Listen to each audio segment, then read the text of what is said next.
we're introduced to an ugly, disgusting boy named Yuuki, who is falling down from the sky like a shooting star. A girl finds him, but sees two wolves trying to take him. As she scares the wolves off, she tries to wake his ugly face up and successfully does so.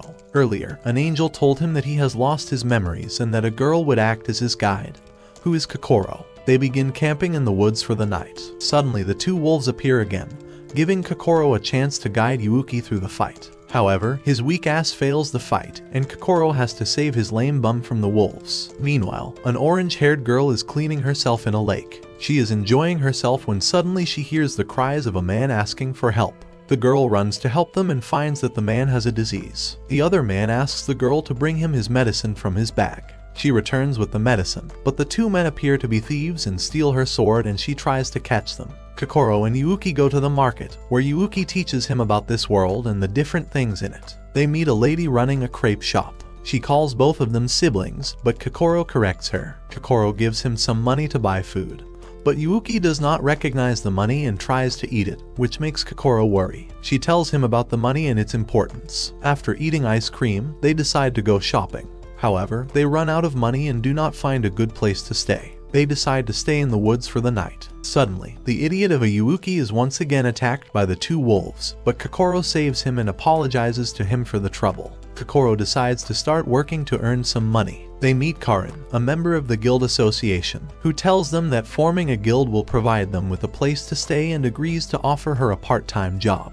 They see different quests but find them very difficult and dangerous. Yuuki and Kokoro take on their first task and go to collect mushrooms. Kokoro guides Yuuki about the places where they can spot mushrooms. Kokoro finds a tiny brown thick mushroom and carries it around. The naive orange-haired girl still tries to bring the medicine to the men, not knowing that she got bamboozled. Her stomach growls because she has not eaten anything, but she suddenly sees the two thieves playing with her sword. She calls them, but after seeing her, they start running away. They hide inside the bushes but are suddenly attacked by some crows and get injured. Yuuki and Kokoro meet the orange-haired girl who is lying on the ground. Kokoro makes food for her and she feels very happy. She thanks them for serving her rice because it boosts her energy. They introduce themselves to the girl, but she does not reveal her true name. Suddenly, a girl dressed in black watches them from afar and secretly charges huge mushrooms at them. As they battle the shrooms, Pecorine demonstrates her amazing strength, but one of the mushrooms snatches Kokoro. Yuuki sees this and unleashes his hidden powers that boosts his friends to the same level as Nina Agdal.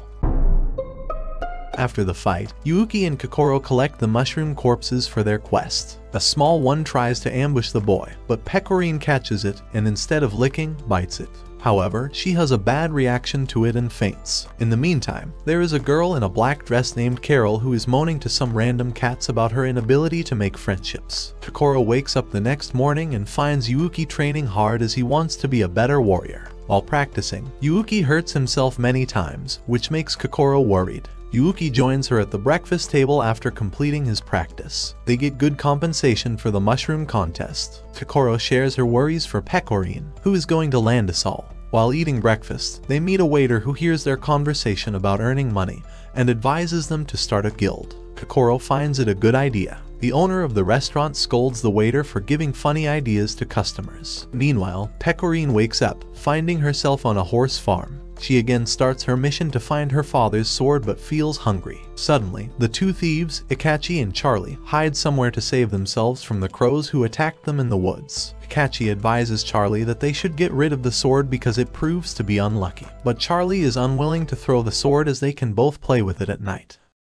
Yuuki and Kokoro visit a restaurant where an eating contest is being held. They find Pecorine as a contestant. She out-eats the competition and is crowned the winner. The two thieves also arrive at the restaurant, but after finding Pecorine, they run to save themselves. Pecorine, Yuuki, and Kokoro follow them but lose sight of them when they are attacked by another monster, who is sent by Carol. Pecorine fights back and defeats it with her crown power. She tells Yuuki and Kokoro about her sword. Suddenly, they hear some noise and find Carol collapsed on the ground. Pecorine wakes her up, introducing everyone to her. She gets annoyed when Pecorine tries to feed her hot rice. She makes her way back to her place while talking to herself about failing her plan. Later, she is sitting on a tree, thinking about Pecorine, when she hears two men talking. She realizes that they are the thieves who stole Pecorine's sword. Suddenly, a huge dragon charges at them, which takes the two men along with it. Pecorine and the pair arrive in the city to look for the thieves, and suddenly they meet Carol there. Pecorine gets crazy after finding out that the black dress woman's name is Carol, as it's the name of her favorite corn star. I mean, you're not wrong, but you didn't have to say it. She offers to help them because they were nice to her when she collapsed. Pecorine tells her about the thieves and their appearance. Carol tells them that those two men were carried by the dragon, which reminds Kokoro about the guild quests for capturing the dragon. She takes them to the dragon's nest, where the two men are captured. Carol hides herself in a safe place and asks the other three to go near the dragon to take their sword. However, the dragon is hiding the sword in its mouth, and Yuuki has a plan. He waves a cloth in front of the dragon to get his mouth open. However, the dragon captures him in its mouth, allowing Pecorine to climb on the dragon's face. Carol gets happy because she plans to let the dragon kill the three of them. Just as Kokoro was about to attack, Carol uses her magic to make it go sicko mode. As the dragon flies into the sky, it carries Yuuki, Pecorine, and the two robbers along with it. Pecorine manages to land a blow on the dragon's big fat nose, making it plummet to the earth and towards Carol. Carol's control spell breaks and the dragon turns on her as well. But Pecorine intervenes with her restored blade, and with a swift strike, she finishes the dragon. The thieves apologize to Pecorine for snatching her sword and thank her for saving them. Kokoro is worried for Yuuki, but he is also fine. Pecorine thanks Carol for showing them the way to the dragon, which embarrasses Carol because she planned to kill them. Pecorine invites Carol for dinner, which she accepts after a little hesitation. They eat rice while talking and feel very good. Pecorine suggests the idea of starting a guild together where they can find delicious food. Kokoro and Yuuki accept the idea, but Carol does not want to become a part of the guild and walks out. She reaches her home and finds her three cats playing together. She eats the rice and finds it delicious, but she does not accept it due to her hatred for Pecorine.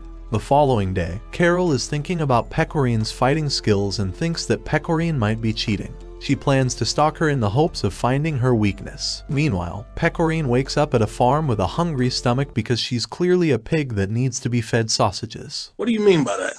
She goes to the restaurant and fills her hungry animal stomach with 10 bowls of rice. Outside, she meets the two thieves who thank her for saving them from the dragon. And these crazy sons of guns take her to another restaurant to treat her to even more food. Damn, I really wonder how much fits in her mouth. In the meantime, Yuuki is sitting near a tree when he sees a girl named Eriko collapse on the ground. He gives her some rice, thinking she might be hungry, but she is surprised by his kind behavior. Yuuki and Kokoro find Carol peeking into the restaurant where Pecorine is stuffing her mouth with sausages. As they ask her why, she gets annoyed and lies to them. They offer her to eat with them, and she reluctantly accepts it. As Pecorine tries to offer Carol food, she becomes incredibly rude and acts like a big disgusting piece of cake. She wants to order the fish and chips, but the owner is out of ingredients because the fatso of a Pecorine already put them in her mouth and swallowed the big brown crispy fish. Pecorine recommends the secret dish, however the food contains bugs, surprising Carol because she finds it as disgusting as Pecorine's obsession with putting and swallowing food. The other three eat them happily. Pecorine passionately shoves her spoon into her mouth, and she ends up loving the food after trying it. Pecorine recommends the caterpillar, but Carol says she doesn't want to eat something so big and meaty. As they finish the food, Kokoro presents a guild application and asks both of them to join the guild. Pecorine is glad, but Carol is not willing to join the gang and walks out like a cold-hearted loser. Carol is annoyed at herself for liking them because her mission is to eliminate Pecorine and not to become her friend. She finds a tree full of fruits nearby and starts eating them. She is approached by a strange girl dressed in black, but she scolds her for saying that they are the same. Pecorine got an offer for a part-time job at the restaurant. After hearing this, Kokoro hides the application paper. During her shift, 3 little girls arrive at the restaurant, and Pecorine serves them food. They want to form a guild, but due to their age, they cannot. Pecorine compliments their friendship and gives them some food recommendations. It is revealed that Carol works for someone else who provided her with the power of the Princess Knights. Her leader calls of the assassination due to a change in circumstances and tells her she will show her the path to follow. She enters the restaurant and announces her willingness to join the guild. But suddenly a strange gigantic fatso enters the restaurant, breaking everything and asking for food. I see Nikado Avocado has gained some extra weight. The owner of the restaurant, who is supposed to be some wannabe Andrew Tate, threatens him, but he gets his cheeks slapped by the fatso. Nikado Avocado 1, Andrew Tate 0. He threatens to shut down the shop if she doesn't make him an awesome meal. Pecorine turns into Andrea Tate and accepts the battle. She starts cooking different bugs for him, and everyone appreciates her cooking skills. She reveals she learned to cook different bugs and monsters on her journey. She serves the food to the ugly fatso, but Carol adds some magic funny juice to it, making the food even better. He takes a bite, but ends up devouring the whole meal within a matter of seconds. The man even starts hearing the food talking to him but throws the remaining food away, calling it tasteless. Pecorine becomes angry and throws his lame fat ass out of the restaurant, and everyone appreciates Pecorine for her bravery. As everything gets settled down, Carol picks up the guild application from the ground, announcing her intention to join the guild, which surprises everyone. They take the application to the guild, where they name it the Gourmet Guild in order to satisfy Pecorine's need for big tasty meaty things. As they enter their new house, they find it is in horrible condition as it has been abandoned for several years. They call the guild member to complain about the house's condition. However, Carol becomes scared after hearing that ghosts live there, but Pecorine gets very excited as she wants to have some fun at night with them. Their mission to clean the house begins. Carol starts with dusting, and Kokoro starts washing the bed sheets and curtains while Yuuki and Pecorine take the furniture out of the house. Pecorine is upset after finding the dining table is missing. It is a necessary item for her as she wants to enjoy a place where she can put things in her mouth along with her friends. However, she goes into the woods with an axe to make a new table. Kokoro goes to the market to buy things for the new house and hands over the cleaning responsibility to Carol. She arrives at the market and finds a shop for plates and pans. She buys new dishes and cups when the shopkeeper gives her a discount. Suddenly, a girl named Suzume arrives, who works as Lady Saren's maid. Saren orders Suzume to help Kokoro carry her things to her house in the cart. On the way home, Kokoro wishes her bond with Yuuki was like Suzume's is with Saren. They lose their way in the woods and get frightened when it turns dark at midday. Suddenly, the donkey breaks the cart and runs into the woods. Suzume and Kokoro plan to capture him, but they accidentally capture another animal who talks and calls herself Rima. She offers them to pull their cart as their donkey ran away. Meanwhile, Carol is cleaning the house and Yuuki helps with cleaning the windows. However, he falls down from his chair and loses consciousness. In his dream, he meets Amith, who asks him about the guild he started. She tells him that all three girls have their missions and problems. However, Carol is in the most difficult position. She warns him to be careful as the enemy knows his existence. She disappears and Yuuki wakes up. Outside, Yuuki and Carol compliment Pecorine for making such a beautiful table. But unfortunately, the table is too big and thick to fit through the hole of the door, so Pecorine is forced to cut the sides of the table to reduce its width. As Rime is taking Suzume and Kokoro to their house, they are attacked by 3 bandits, scaring them. They attack Rima because they want to take her for themselves. However, she reveals her true personality and beats the 3 bandits, surprising the 2 girls. Rima eats an apple, and it turns her body into a girl, which shocks Kokoro and Suzume. Meanwhile, Yuuki, Carol, and Pecorine have cleaned the whole house, but they are now worried for Kokoro, who appears behind them with the items she bought from the market. She appreciates everyone's efforts and sets up the decorations in the house. Pecorine cooks delicious meals for everyone to celebrate the completion of their first task. They enjoy their food and thank Pecorine for cooking. The next day, Yuuki has a terrible cold and the girls do their best to cure him. Kokoro places a cold cloth on his head, and Pecorine makes different foods for him which are as hot as she is, in the hopes that he will feel better. Carol tells him to act like a man. Yuuki's condition is getting worse as time passes. Kokoro tries to make an ancient remedy which she used to make in the village. She adds bugs to it, which disgusts Carol. Carol tries to tell them that adding bugs to everything will not help them, so they should avoid it. She decides to take Yuuki to a real hospital. They place him on a cart, and with the help of a map, they try to find it. At the hospital, they meet a girl at the reception who takes Yuuki to the examination room, where Dr. Mitsuki checks him. She quickly calls the receptionist to prepare for surgery, surprising the girls. As he's taken to the operating room, they suddenly meet a skinny man, who is trying to escape. It is the ugly fatso from the restaurant who tells them that this isn't a hospital but a prison. If this is true, we should definitely put Nikado Avocado here.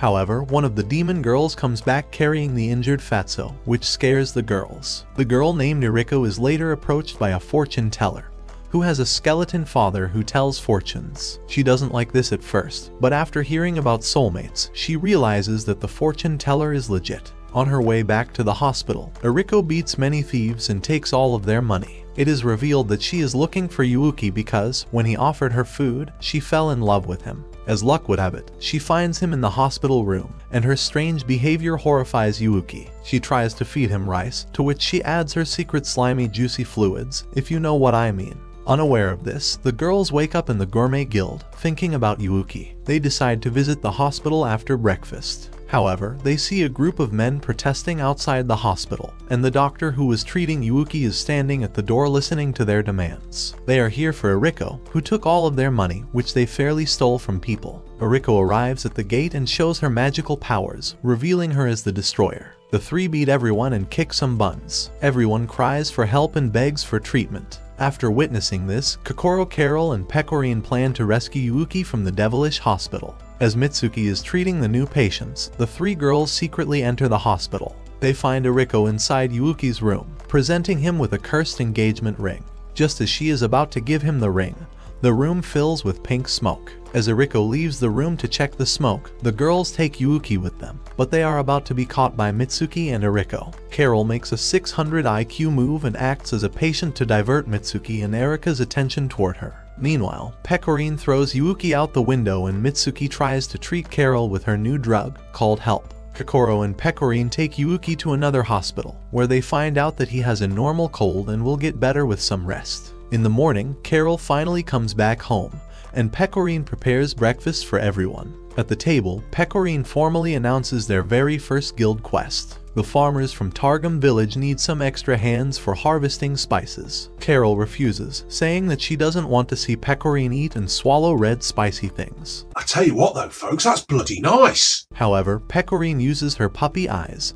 forcing Carol to join them. At the village, there is a man who is collecting sticks, but he suddenly gets attacked by an exact replica of himself. On their way to the village, the group sets up camp. Yuuki is preparing a campfire, and Carol is trying to catch some fishes. After no success, Kokoro decides to make soup from plants and frogs, and Pecorine catches a chicken, which relieves Carol. After devouring the big tasty meaty swollen meal, everyone gets to sleep, but Kokoro is drinking her tea, glad to have started a guild. The next morning, the group wakes up at the camp, but suddenly Yuuki is kidnapped by a strange animal, who throws him onto a tree. When he wakes up, he sees a speaking tree trunk next to him. Suddenly, a girl appears behind a tree and takes the small tree trunk from him. She introduces herself as AI, and reveals she can talk to plants and animals. Kokoro and the other girls arrive as well and thank AI for saving Yuuki. After a long journey with a few bumps, the group makes it to the village, where they meet the leader of the village, Misato.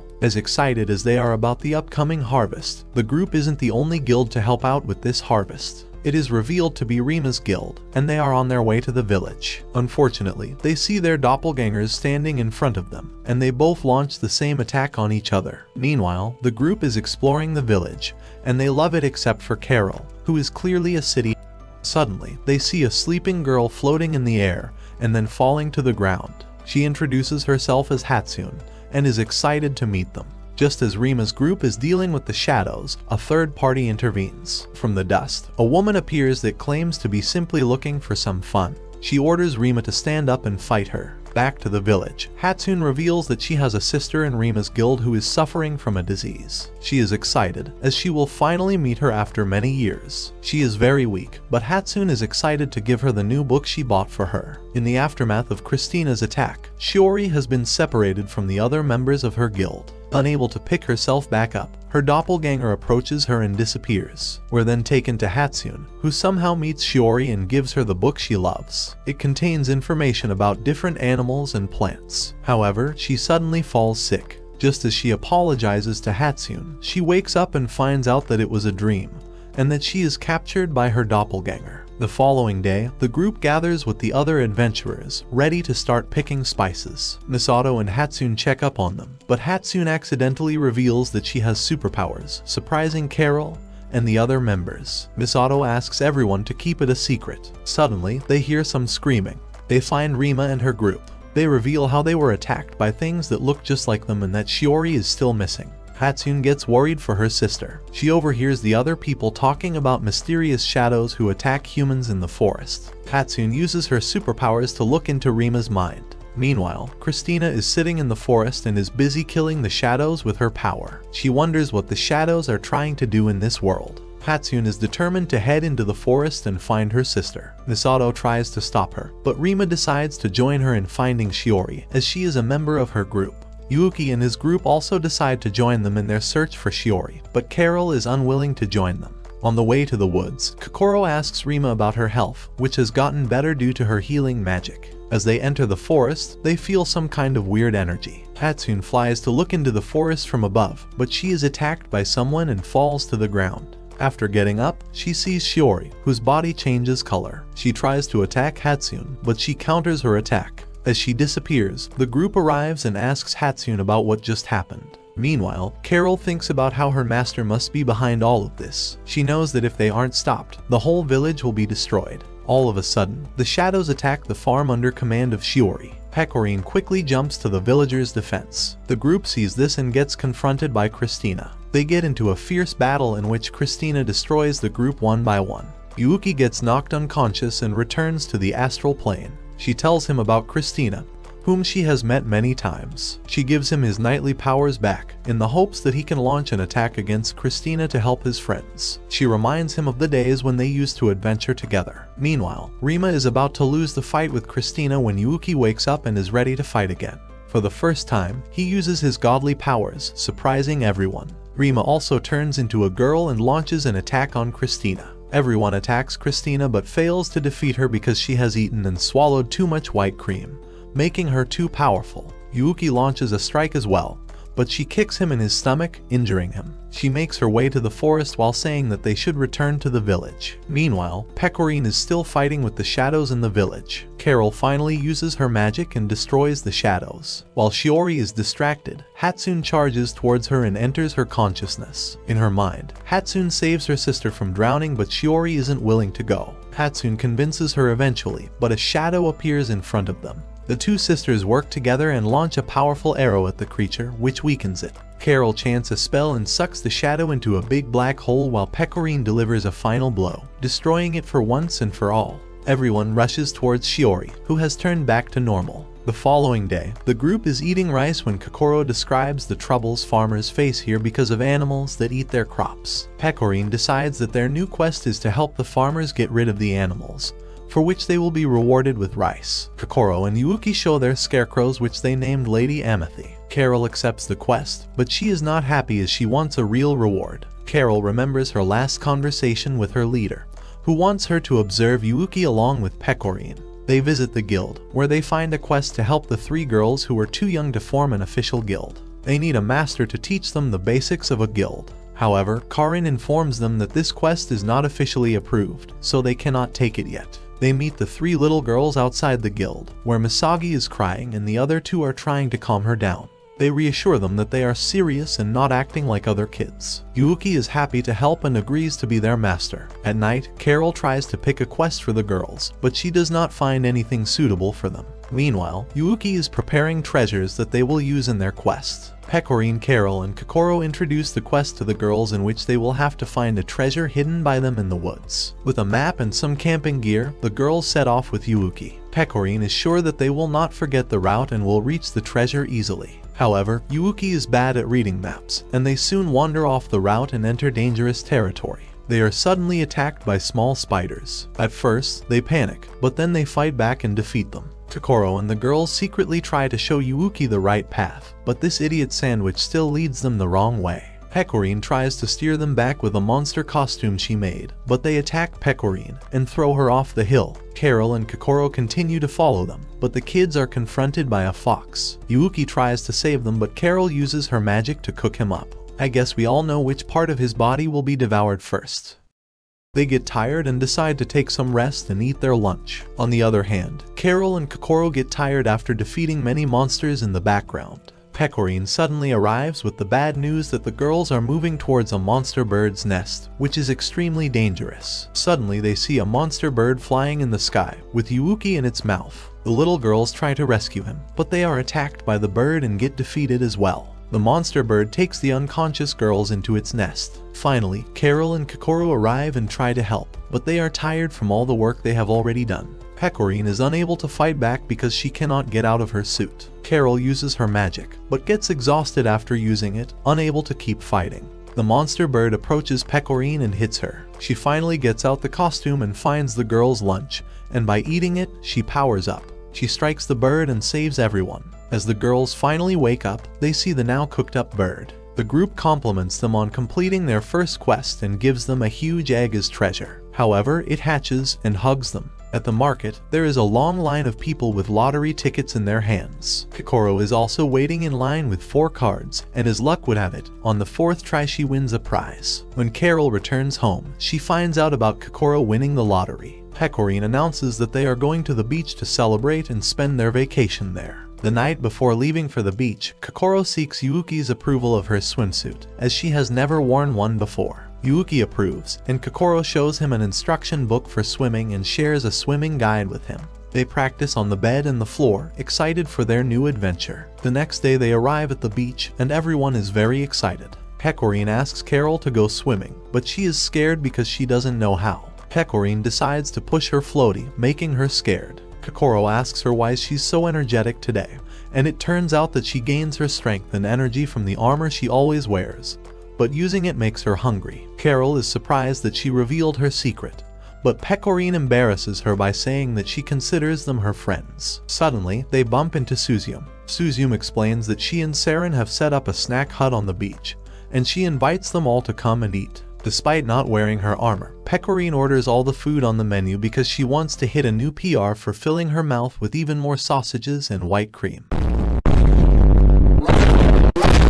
Carol wonders why there aren't any other customers, especially given how good the food is. Unfortunately, there is a rival snack hut that draws all of the attention of the customers. Saren tells them that the rival shack has a signature dish. At the rival hut, they meet Akino, the president of the place. She wants Saren to work for her as a business partner, but Saren declines her offer. The Gourmet Guild gets angry and offers to help Saren create an iconic dish. Mafuyo was enjoying her meal during break time when Yukari arrived with some booze. Yukari is upset after seeing the lovely couples on the beach and starts ranting, which makes Mafuyo worried as it can damage the reputation of their hut, which is why she throws Yukari into the water. Kokoro and Yuuki search the area to look for ingredients. The other members are also searching for ingredients, and everyone brings different items. As they are deciding which dish they will make, a gigantic squid attacks the beach and puts everything on hold. Mafuyo asks the group to save Yukari, who has been captured by the beast. Pecorine jumps into the water to try and save her. Carol helps Pecorine by using her magic to throw the squid on land. Saren uses her sword and throws a fireball at the beast, finishing it. Eventually, the group decides to sell grilled kraken,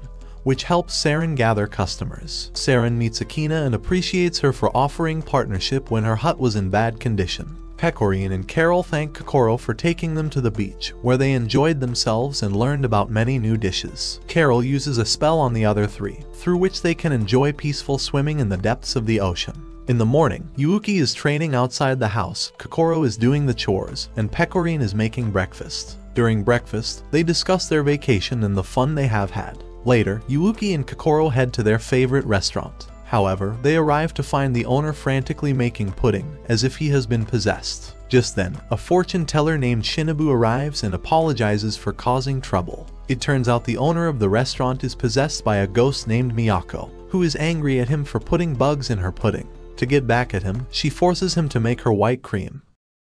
Pudding every night. After seeing Yuuki's strong senses, Shinobu then asks Yuuki if he can come to their guild and help her, as he may have the power they have been looking for. Yuuki accepts, but once they arrive at the guild house, they are attacked by 2 girls who ask Shinobu why she took humans inside their guild. They learn that their help is needed to revive an ancient and powerful vampire. It turns out the vampire named Ilya is imprisoned in a crystal coffin, and when she comes out, she turns into a child and loses her magic. Ilya assures Kokoro that she will not hurt her lord, as his powers are the key to restoring her powers. Ilya's minions start attacking her, but as Yuuki tries to save her, he accidentally uses his powers and boosts Ilya's magic, restoring her to full power. The other ghost girls are happy, as she will now finally be able to take over the world. However, Ilya quickly reverts back to being a child once again.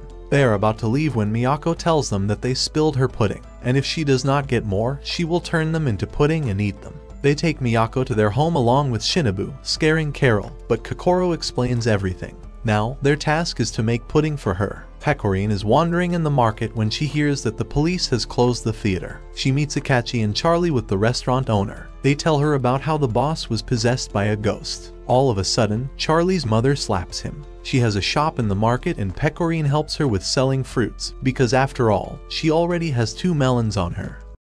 When she returns home, everyone has been turned into tasty creamy pudding by Miyako. However, Pecorine makes a yummy pudding that Miyako truly loves. She gains heavenly energy, turning everyone back to normal. Shinobu takes Miyako back, and the girls start looking for Yuuki in the house, who has suddenly disappeared. The following day, Carol is still snoozing in bed when Pecorine calls her for breakfast. However, she ignores Pecorine and continues to sleep, forcing Pecorine to jump through the window. Carol scolds Pecorine for interfering in her personal space as she destroyed her favorite toy, causing Pecorine to apologize. Kokoro offers her sewing skills to repair it, but they are unable to find a cloth and decide to make a shopping trip into town. Since the town is big, they decide to split up to find the material faster. However, Yuuki quickly comes face to face with a shadow and attacks it, but it's too strong. Suddenly, an angel appears and it slices the beast into 2. To Yuuki's surprise, she claims to be his sister. Another girl appears that yells at her for revealing her secret identity. She takes the girl away from Yuuki, who is still confused that his sister is such a hottie.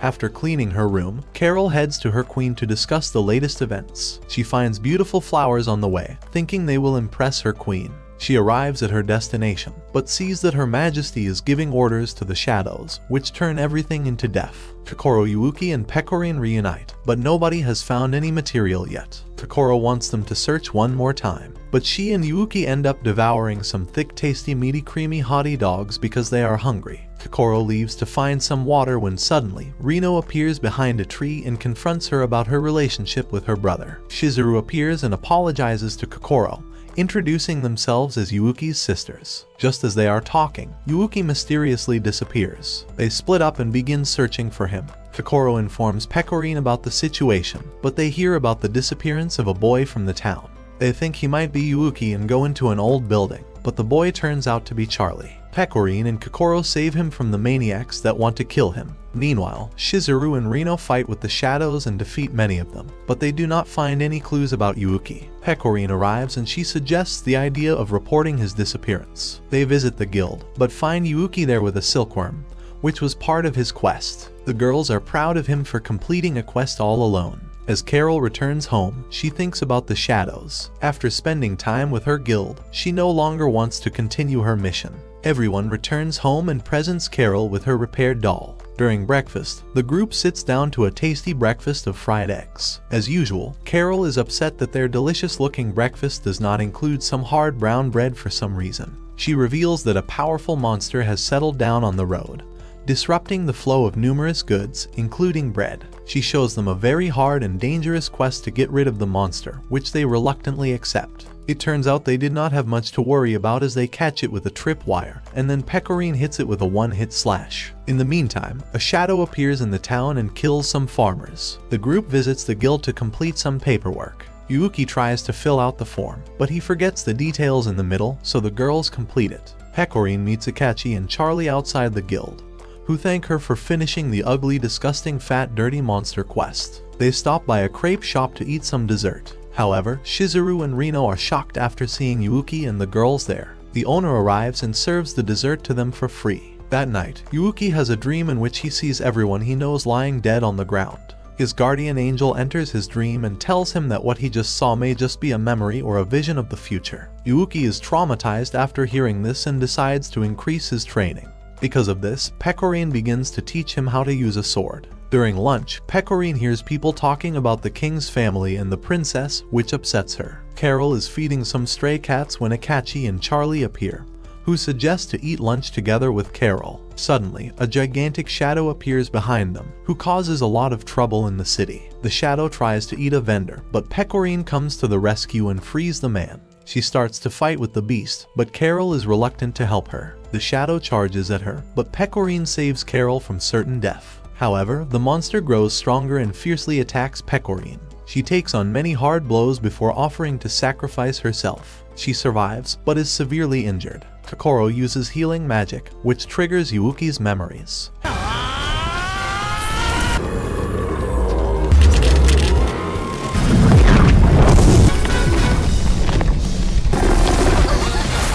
Yuuki wakes up in what appears to be hell. Kokoro, on the other hand, is teleported to a palace and sees a portrait of Pecorine with the king and queen. Kokoro asks her about the portrait, and she apologizes to Kokoro for lying. She reveals that she is in fact the princess of Landisol and that she should be sitting on the throne. Many years ago, her parents sent her off to visit the whole kingdom in the hopes that she will mature and become a worthy ruler. However, after returning from her trip, she was forgotten by everyone, including her own parents. Someone else had taken her place and her name. After that, she ran off and met Yuuki, Kokoro, and Carol. This is why she always worried that they too would forget her. Kokoro reassures her that she and Yuuki will always be by her side. Carol secretly hears their discussion and feels bad for treating Pecorine as her enemy, when she always took care of her and treated her as a friend.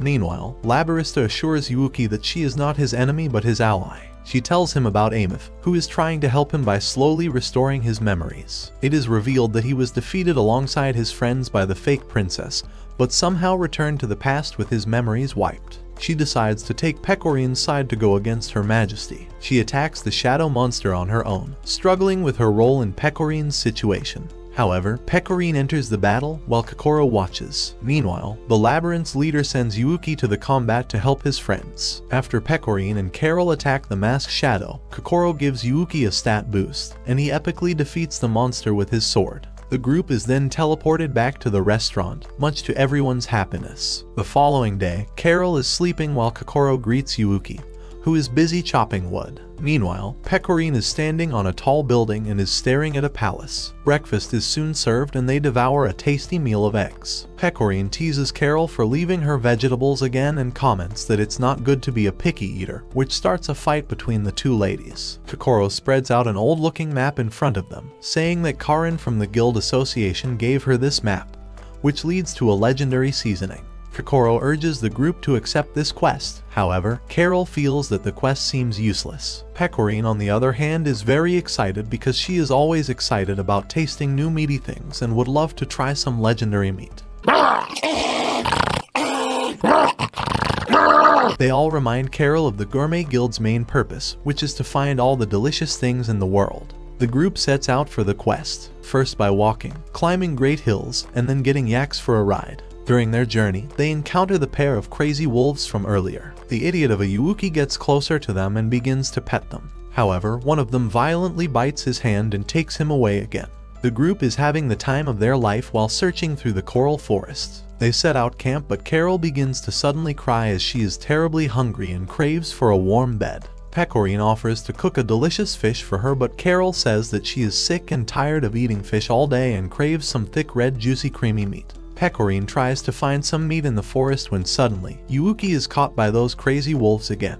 Pecorine uses her dirty mind and realizes that they can cook the wolves and their meat, but they unfortunately escape. Next, she hangs Yuuki as bait to catch a wolf. To their luck, a wolf notices him and falls in their trap. She is overjoyed when Pecorine invites her to have deliciously cooked meat for lunch. The group starts enjoying the crisp meat when suddenly some strange-looking monsters appear, ready to attack them. The Gourmet Guild draws their weapons. However, one by one the members drop down due to food poisoning. It is revealed that they didn't eat wolf meat, but monster meat, which is very poisonous. As the monsters start charging towards them, a man jumps in and wards off those monsters with a single powerful blow. He then cures them all by giving them a specialty with healing abilities. The old man predicts that they are out to find the legendary seasoning called Drops of the Sea. Kokoro shows him the worn-out map that is almost useless, but he confirms that the spice does in fact exist. The man reveals to them that the drops of the sea are actually turtle tears, shed when it lays eggs. The man guides them that beyond the coral forest they will find the white wastelands, and it is there the turtles lay their eggs. He then leads them to a place where he once engraved the map of the coral island, similar to the map Kokoro has. The guilders make a copy of that map,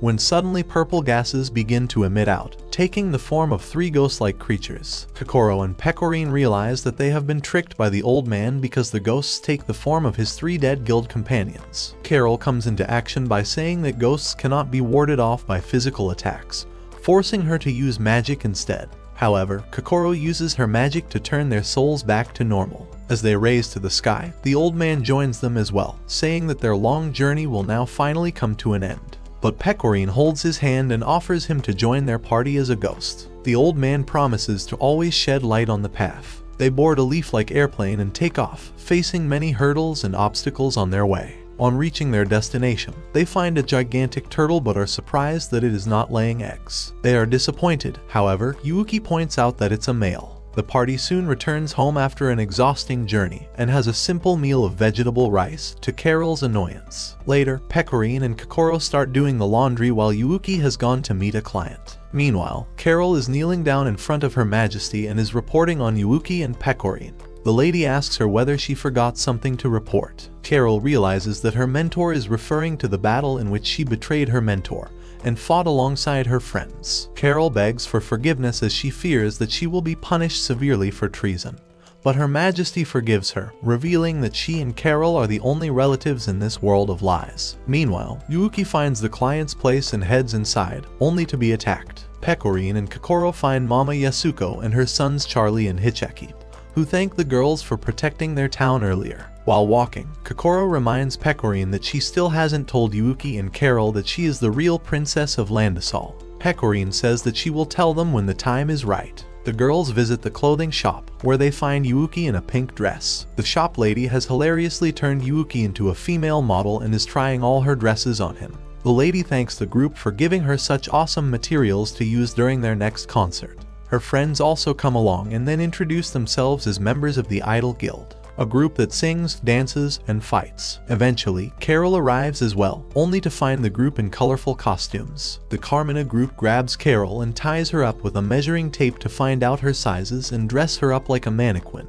During tea time, Carol is still angry for being forced to wear dresses, while the Carmina group tells them for some reason. Monsters show up whenever they are performing, so they fight them off in order to protect their audience. Yuuki has some sticky white cream on his face and goes to wash it off. However, he encounters the burly fans of Carmina who make sure that the Carmina girls are protected at all costs. When they learn that Yuuki went to great lengths to find rainbow silk for their beloved girls, he is given celebrity treatment to everyone's surprise. Later that night, everyone is dozing off peacefully except Carol, who's standing on a ledge, all alone. Later, a man is robbing an innocent woman, but a shadow takes care of him. Meanwhile, Carol encounters Christina, who asks her for another report. Christina shocks her by saying that when the shadows went on a rampage not long ago, Carol's group had something to do with it. Christina orders Carol to introduce her to the powerful warrior who saved the town without a single casualty. She tells her that Her Majesty has summoned Christina and Carol for some work that needs to be done very secretly. The next morning, Pecorine excitedly tells Kokoro and Carol about the upcoming concert and the party after that. However, Carol doesn't show any interest and leaves the house to everyone's surprise. At night, Carol encounters one of the Carmina girls and is surprised that she is out so late when her concert is tomorrow. The girl tells her that she cannot dance and sing like her friends, but when she sees people smile, it makes her overjoyed. The following day, the concert takes place. During the concert, Carol can feel that the shadows have arrived. Christina and Carol get busy fighting off those shadows, with Carol using her magic and Christina using her sword. Christina says that these are the stray shadows that were tasked to collect human souls but escaped from the clutches of Her Majesty. At night, Pecorine, Kokoro, and Yuuki are worried when Carol doesn't show up for dinner. Carol finds them and tells them to stop as they are embarrassing her. The following morning, Pecorine and Carol are lying on the roof while waiting for Yuuki and Kokoro, who have gone shopping.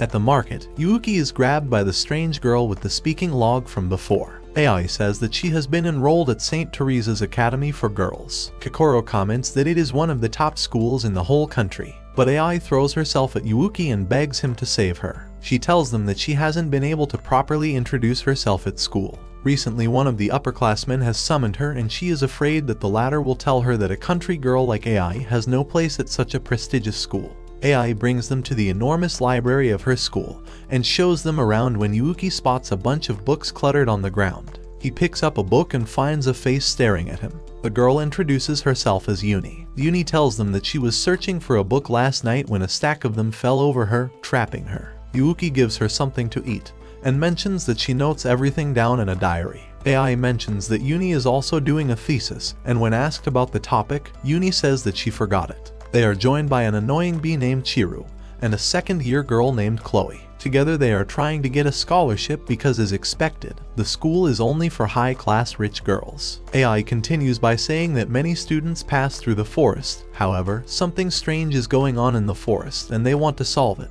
before anyone gets hurt. Pecorine and Carol agree to help the girls. As the group heads deep into the forest, they hear some scary sounds. They come across a graveyard that none of them have ever seen before. As they go in deeper, the fog around them gets thicker. Uni takes out a rock that gives them the exact directions like a compass. Uni explains that she was very lonely and wanted a companion, so she used magic and made the rock conscious. Suddenly, the group realizes that they are actually moving in circles and are lost. Uni tries to ask Rosetta for directions, but they hear a weird sound coming from the graves, which makes them all run away. As they continue to run, they are surrounded by a ton of dark ghostly shadows, and Cheru claims that those are the Green Guardians. As they flee for their lives, they realize that AI is missing. They split up in two groups and begin looking for her. To Carol's horror, Chiru and Chloe disappear one by one, and then Kokoro also vanishes in the blink of an eye. A terrified Carol begins to run for her life towards Yuuki, but she trips, and two hands appear from behind and grab her. It is revealed that the hands belong to AI, who buries her like John Wick from Walmart. Yuuki, Pecorine, and Uni look at her in horror, but then hundreds of dancing skeletons appear from nowhere, and the whole forest bursts into flames. Yuuki and Pecorine use their magic to beat those skeletons just as hard as Nikocado Avocado beats his plumber. Emotional damage! One of the skeletons tries to signal something to Pecorine, and she immediately has a vision of a father who is playing with his daughter. She realizes that those are actually his memories. Pecorine hugs the skeleton and thanks him for the guidance. Everything becomes normal and they soon all find themselves in a beautiful picnic spot where AI and others have returned to their normal selves. Uni realizes that AI is also as lonely as herself, which is why she created wooden dolls for her companionship. She also tells them she has actually forgotten that her thesis topic has been rejected by the higher officials, meaning she will now be studying the Roman Empire for a change. Carol calls them since AI made tea for them, and they start feasting. Yuuki and Pecorine are fighting a lady. A battle erupts as the lady uses her divine powers, but Yuuki wakes up, realizing that he had been dreaming all along. The group is on a quest to fight a gigantic frog monster. As they run away, Carol is complaining that they shouldn't have accepted this dangerous quest. As Yuuki tries to fight it, he's hit into the air and taken away by a huge bird. At the market, Charlie informs Hichaki that Pecorine and her friends have gone to fight a monster and promise to bring some meat along with vegetables, so they must make preparations for a hot pot. Meanwhile, the flying bird is stabbed in the neck and loses its balance, dropping Yuuki to the ground. The girls are hiding in a cave from the frog, when suddenly the monster spots them and tries to reach for them. Suddenly, a girl jumps into the air and cuts down a cliff that falls directly on the monster's head, thus knocking it down. Yuuki is accompanied by three unknown girls, who call themselves Beast Folk. They are Makoto, Maho, and Kasumi. Carol tells them that they were sent here without any research and now they are out of food and very lost. Since they are starving, Pecorine, Kokoro, and Yuuki prepare a feast out of the slayed monster to express gratitude to the girls who saved them. The girls tell them that they belong to a guild called K-On!, whose primary purpose is to protect civilians. Lately, some shadows have been detected on the island, so the inhabitants of the island have hired the K-On! Guild for investigation.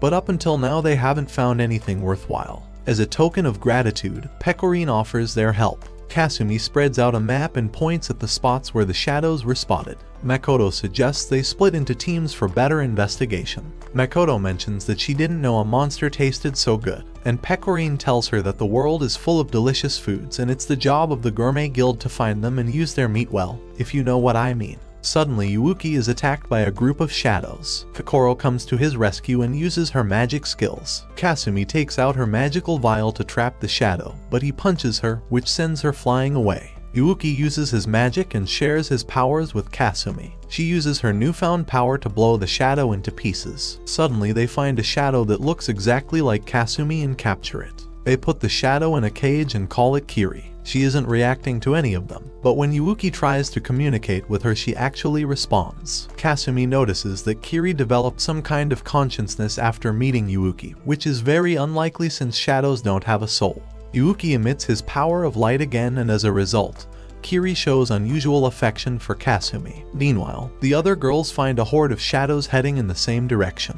As they follow them, they come across a cliff where they spot a huge wild golem and a group of shadows sticking to him like ants swarming on honey. The golem then falls over the army of shadows, crushing them completely. Later, Makoto narrates the whole incident to the rest when Kokoro spots a pink butterfly that transforms into a fairy called Metamorigment. She looks at Yuuki, but he is unable to recognize her as he has no memories of his past. The fairy came here to ask him for a favor. Her current body is a duplicate, but her real body is hiding inside the golem body, and this is what the shadows are after. The fairy updates them that the shadows have swallowed the golem and will soon attack the island, which is why they must evacuate immediately. The following day, the gang plans to battle the golem and the shadows. Pecorine strikes first with her princess strike magic and almost knocks down the golem. Then Makoto charges towards the shadows and swipes them instantly. Kasumi feels that they must attack the golem first or free it. She feels that they must take help from the goddess Minerva, who created this world.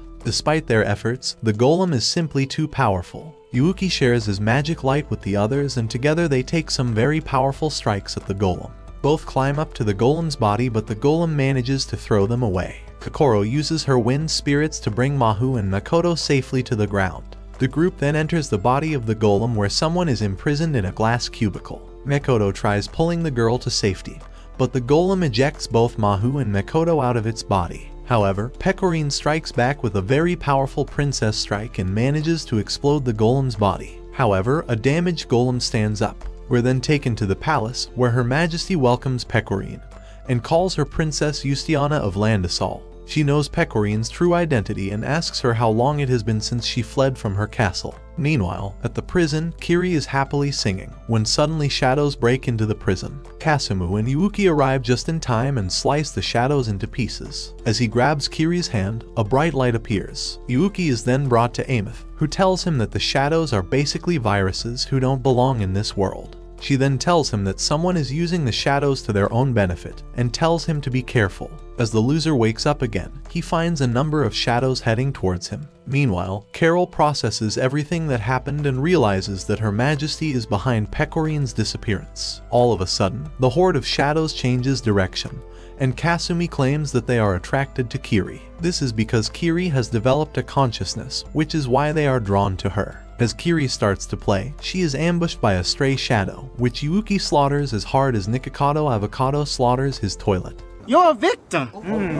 Meanwhile, at the palace, Her Majesty tells Pecorine that everything she owns is an offering to her. Pecorine yells that if she wants to rule Landisol, then she must listen to her people. Her Majesty says that she can see pain and frustration in Pecorine's eyes, which tell her that she fears to be forgotten again. As she says this, many shadows appear from the ground, surrounding Pecorine. Meanwhile, the group successfully manage to lure the golem and the shadows towards them. Kasumi says that as soon as they land on the lake, they will take Kokoro's glider to get back to the others. As they run towards the glider, a strange light hits Kiri and she falls to the ground. Her body begins to evaporate, and then a magical seal begins to form around Kiri. While this is happening, the shadows and the golem change their direction again and head towards the city walls. Kiri says her goodbyes, and Amos can be seen struggling. Suddenly, Labyrinth appears. Labyrinth manages to preserve Kiri's consciousness, however the destruction of her body can't be avoided due to the world's cleansing function. She promises to keep her safe until everything will be taken care of, so that Yuuki and his friends can see her again someday.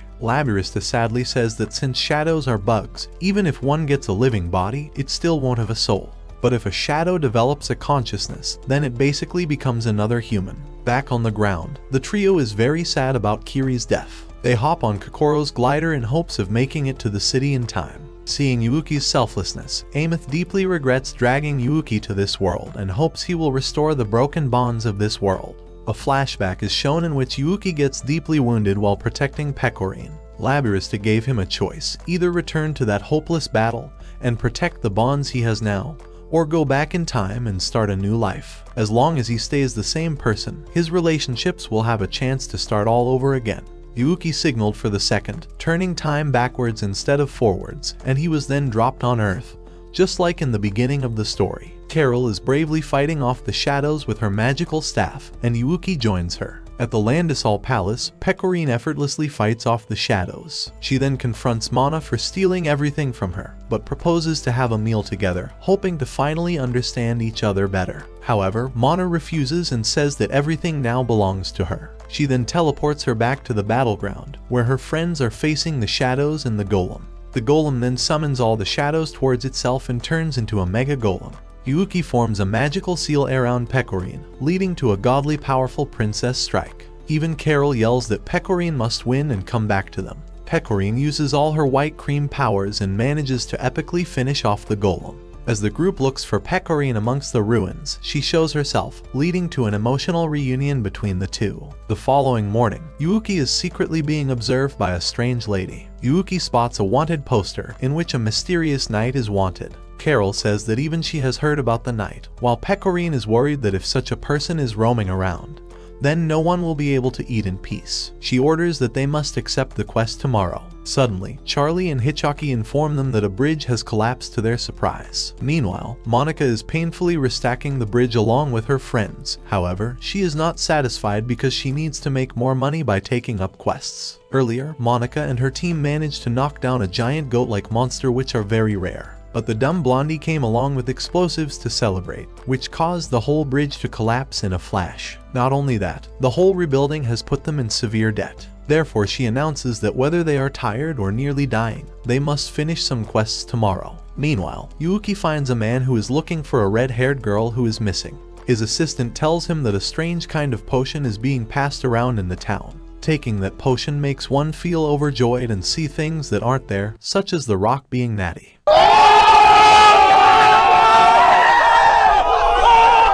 However, it affects both the body and mind. The man begs Yuuki to bring back the girl if he sees her. Later, Yuuki miraculously spots the girl in front of him. As he looks down, he sees a stash of creamy corn magazines. As the Gigachad inside of him awakens, he rubs 2 stones to produce a fire, sending those books back to hell. At night, Carol and Pecorine are roaming around the city and find Monica being kicked out of the restaurant for being too young to drink. She tells him that she is here for Kyuka, who has already left. Carol helps Monica up, but she rushes away. Meanwhile, Kokoro and Yuuki have an encounter with a knight that can easily divide his body into upper and lower forms and then reunite them like 2 puzzle pieces. They are saved by a man wearing a mask. The man tries to fight the knight with his sword, but he escapes like the coward that he is. Kokoro thinks that the knight's armor belongs to the palace. She spots a green sticky matter that immediately melts away, leaving no traces. In the afternoon, Mastery is taking a nap when big sis Tomo comes and wakes her up, giving her something to eat. Tomo stares in the distance, thinking about how no one tried to protect Landisol like her friend did. Suddenly, Christina comes along and begins to tease the two.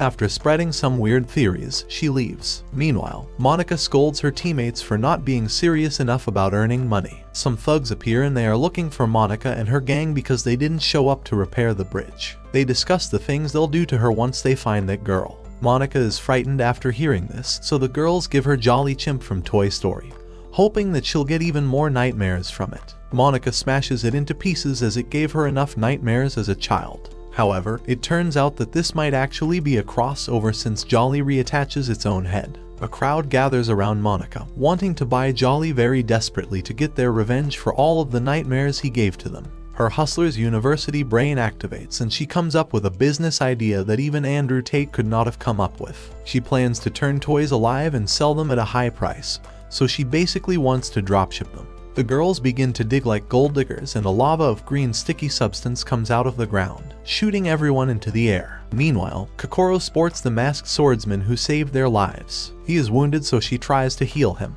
The knight appears again, but Tomo tries to ward it off by saying that even if the knight is their captain, protecting her people is her prime duty. However, the masked man finishes the knight with a single attack. From his voice, the girls realize that he is in fact their captain. Natsuri charges towards that knight and uses her Tiger Hero Bomber move, blowing his back out. Tomo uses a secret technique and swings her sword at the fake knight. The captain then jumps into the air and uses the armor break spell. While they are dealing with the night, Carol and Yuuki are chased by that green stuff that has developed a tentacle-like appearance. The knight uses the green gunk to resurrect himself like Liver King does with needles. The knight, who now looks like Megatron from the dollar store, starts to deal some big powerful blows. When the restaurant owner spots them, he lassos a bottle towards Monica, who grabs it. With the help of several other people, they manage to pull the girl and her friends out. Pecorine uses her Princess Strike to send the dollar store Megatron back to his home planet. After everything settles down, Monica feels obligated to help in the rebuilding of the town since all the damage was caused by her Hustlers University idea.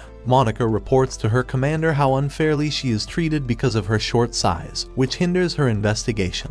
But she's still very impressed by the nation's love for its citizens and its feelings towards each other, and she feels that this is something her homeland must learn as well. The following morning, the group returns home when an explosion occurs as two girls appear from the bushes. One of the girls has a teddy bear named Pukichi, who is her best friend. Kokoro assumes that Ayane is a professional clown. Ironically, the other girl, Kurumi, is very shy. The girls reveal that they went into the forest in the hopes to sell some fresh honey, but they were attacked by the bees. Both girls live at an orphanage that is ran by a nice lady, and they wanted to collect honey for her. After hearing this, Pecorine starts to hug them. The group invites the girls to eat with them, but the girls meet their friend Chika. However, she had no idea about her identity and whereabouts, and soon they take her to the bar where Kokoro uses her healing magic on Chika. Later, Nozomi also joins them to help Chika. Suddenly, Kurumi begins to act wild and crazy, and screams at Charlie that he had promised her he would leave his wife. All of a sudden, Chika wakes up and runs away, but then that wannabe Andrew Tate catches Chika devouring his meat.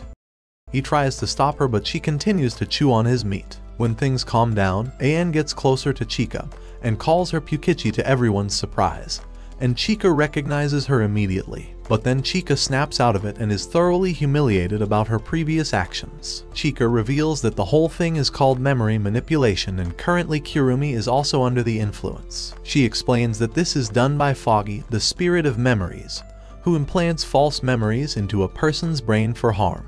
She warns everyone that Foggy is probably watching them from afar. Miss Saren also comes along to pick up her girls when she slaps Charlie's brain out. Even the wannabe Andrew Tate has transformed into a baby Tate with a pacifier in his mouth instead of a Bugatti. Pecorine and Carol are on their way to Foggy's seal. On their way, Pecorine gives Carol a piggyback ride since her foot hurts. They soon reach the spring where Foggy is sealed, and Carol puts her foot in the cold spring water. Pecorine tells her that it feels like Carol is her older sister, Yuuki the younger brother, and Kokoro seems like their mom since she is very responsible. They look around for some signs, when a little bird begins to peck her beak on the water's surface. It is then that Carol catches a glimpse of the seal. Back at the restaurant, more people have started to act like babies, and Nozomi predicts that Foggy must be nearby. Suddenly, the bear's eyes begin to glow, showing Foggy's presence. Flashes of light peek through the windows, grabbing the teddy bear and then pulling it outside. The light is showered by Carolee, who is holding the seal. She commands Freddy to come out. Pecorine uses her Princess Strike on the spirit,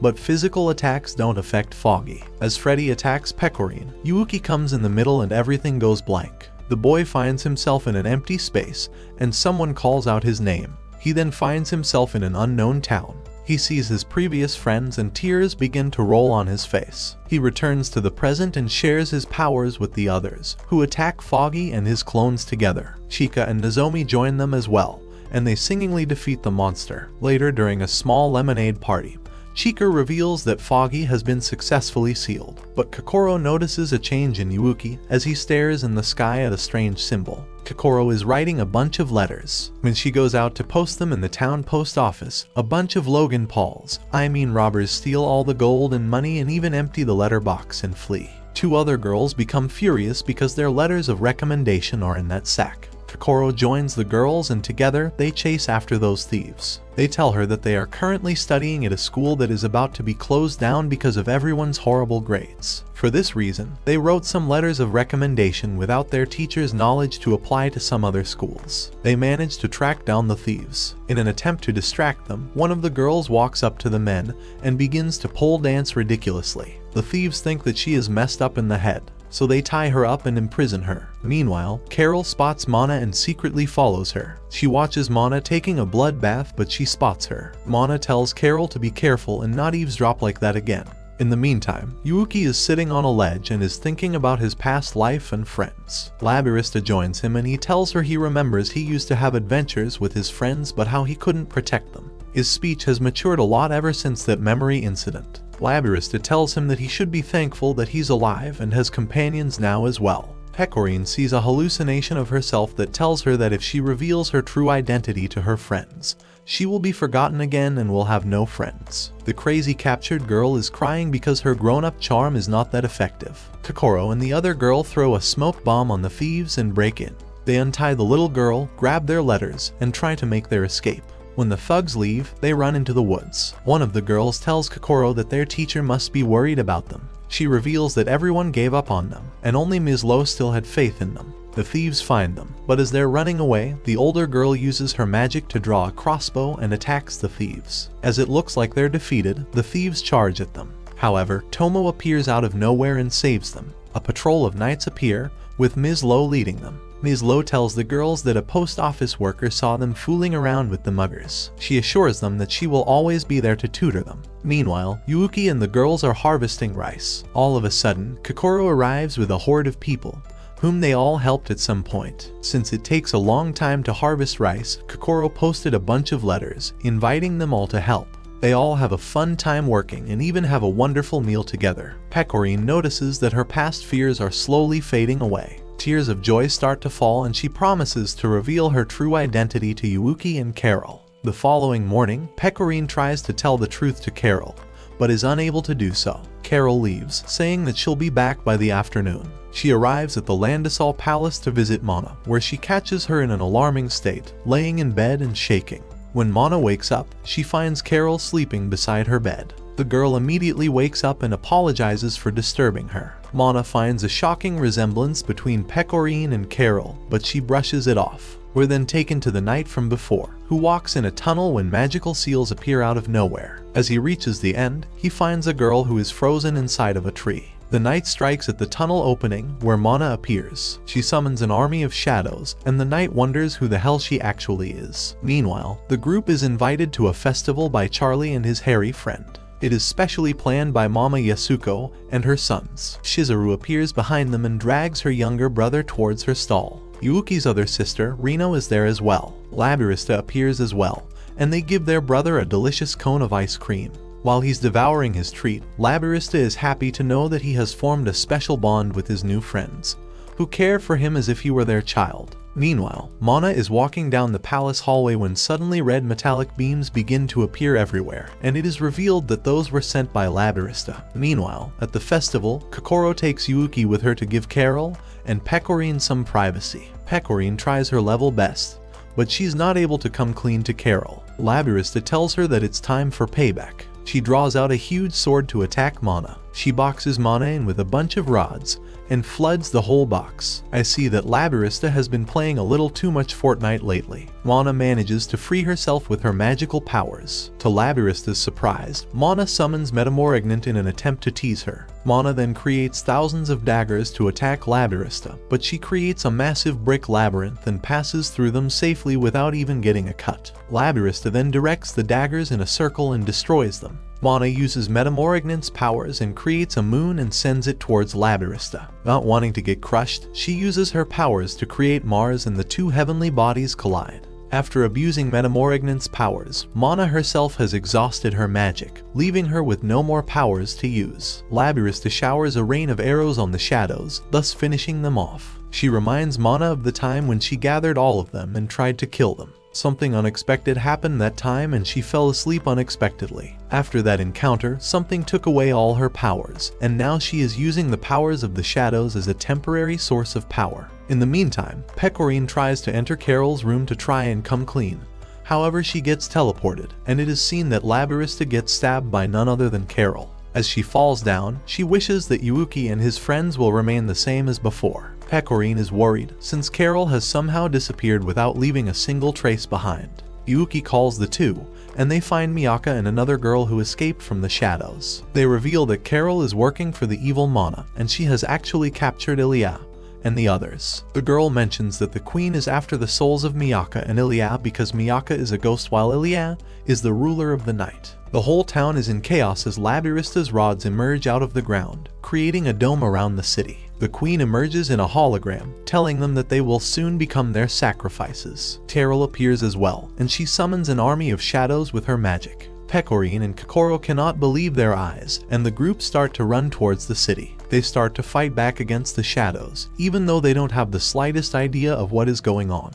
Uni reveals that she and Kasumi did some research on the origins of the kingdom and discovered a huge secret. Uni believes that the memories of the people of the kingdom have been manipulated somehow, and that the current queen is an imposter. The civilians run towards the palace, begging the princess to let them in as the whole town has been invaded. Mana calls Carol, who fires a shot at them. However, Pecorine blocks it and she begs Carol for answers. Mana then asks Carol to bring her a drink, so she lifts up her staff and fires at the people, but Pecorine blocks her attack. Pecorine charges at Carol, dodging every one of her attacks. Carol freezes the girl with her magic and throws her away. She promises to make her death as short and painless as possible, and uses black magic on her. Meanwhile, the shadows are causing immense chaos in the town. Mama Yasuko orders everyone to stay together and fight as a team. Meanwhile, Tomo is leading a crowd of people toward the castle when Matsuri informs her that the castle is full of shadows and the captain and vice captain are nowhere to be seen. Yuuki and Kokoro are running for their lives when Yuuki starts to feel dizzy and falls down on the ground.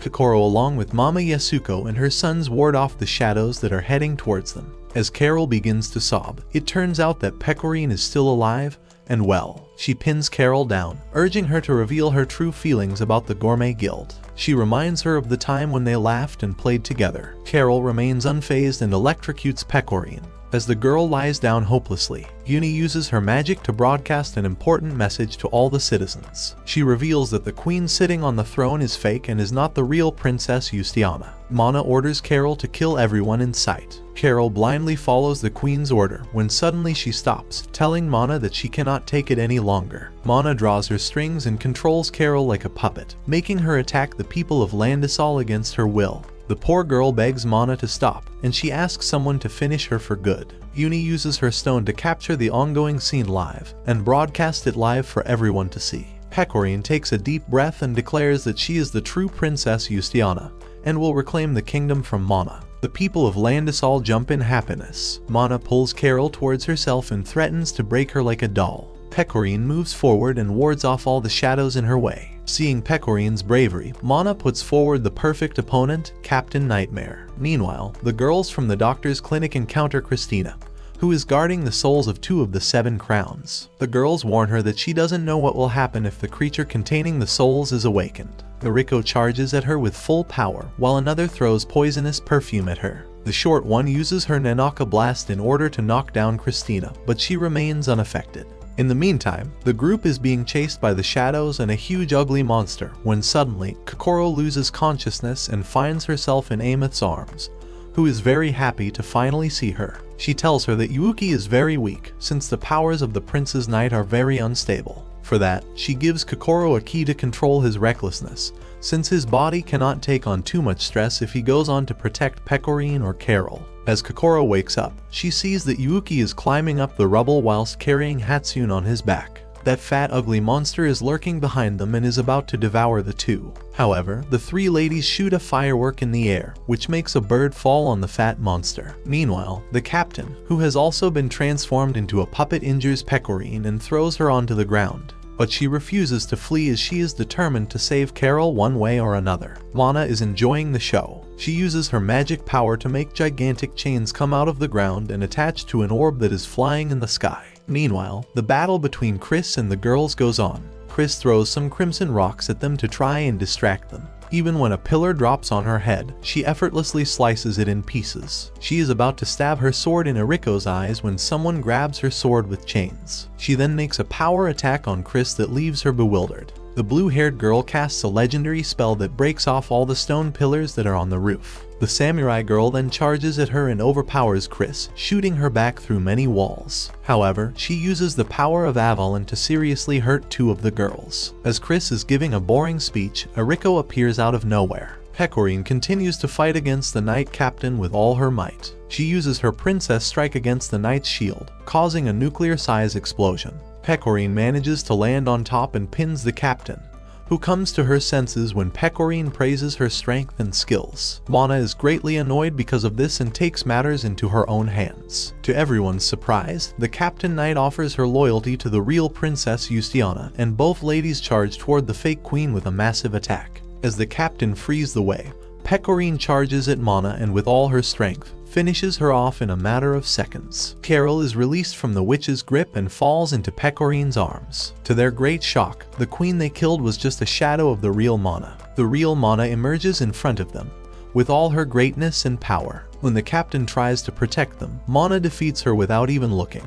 She pushes Pecorine and Carol in the ground and announces that they will become her sacrifices. But Yuuki comes to their rescue. Pecorine has a flashback of when she was younger. She was taught many lessons to prepare her for the throne. The most important thing she learned was to remain cheerful at all costs. So even when Mana took everything away from her, including her parents, she didn't stop being cheerful. Luckily, she found friends that completely matched her nature. As Yuuki shares his powers, Pecorine swipes her sword around Mana, but Mana dodges it successfully and hits her with a beam. Yuuki asks Kokoro to increase Pecorine's powers. With her increased power, Pecorine manages to break through that massive brick and charges toward Mana again. Mana blocks her attack and points sharp moving daggers towards her, but those daggers are immediately destroyed by Yuuki. The people cheer for the real Princess Justiana, and their cheers give strength to Pecorine, who uses her princess strike at the fullest to strike Mana, but she remains unaffected. Mana then summons the soul of Labyrinthia and multiplies the number of daggers in such a way that Pecorine and Yuuki are surrounded by them. However, the daggers are destroyed by Carol, who thanks her friends for believing in her. Mana criticizes Carol for betraying her in every time loop. However, Carol suggests to have a warm meal with all of them since this will spread warmth and softness inside her. Mana asks Labyrinthia and Metamorphignant to tie up Pecorine and uses her magic to torture her. Mana uses the Tower of Sol and her magic to summon Minerva to grant her the world this time. However, an opposite force stops her from doing this. Yuuki takes advantage of the situation and attacks Mana. Kokoro predicts that this was all part of Lady Ameth's plan and she hates it.